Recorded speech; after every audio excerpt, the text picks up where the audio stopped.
अर्जुन भाई আমাকে পেয়ারা দাও, না হলে কিন্তু এখনই মালিককে বলে দিব। ভাই তুই চুপ কর, এখনই দিতেছি। আরে কে রে ডিস্টার্ব করে আমাকে? তোর এত সাহস, দিনের বেলা আমার কাছ থেকে পেয়ারা চুরি করে খাচ্ছিস? তুই তো কোথাও যেতে পারবি না, তুই যেখানে যাবি সেখান থেকে আমি তোকে ধরে নিয়ে আসবো।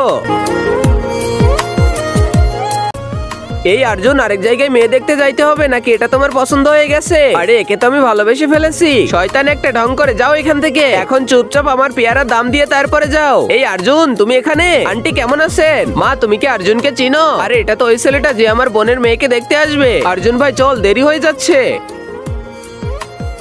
এই নাও, এটা তোমার জন্য। এই দাঁড়াও, আমিও তোমাকে কিছু দিতে চাই। এটা তোমার জন্য, এটা অনেক সুন্দর। আরে কি হলো আমার? ওই মেয়েটার কথা এত কেন মনে পড়তেছে? अर्जुन এটা কি আমার জন্য? তখনই তো अर्जुन ওই বালাটা নিয়ে সেখান থেকে চলে যায়। अर्जुन তো ওখান থেকে সোজা জিনির বাড়িতে যায়, কিন্তু সেখানে জিনিকে দেখতে একটা ছেলে আসে, তাই अर्जुन মন খারাপ করে সেখান থেকে চলে যায়। আর আগে মহান আল্লাহকে তুমি ভালোবাসলে লাইক এন্ড সাবস্ক্রাইব করে দাও, আর পার্ট 2 দেখতে চাইলে অবশ্যই কমেন্টে পার্ট 2 লিখো।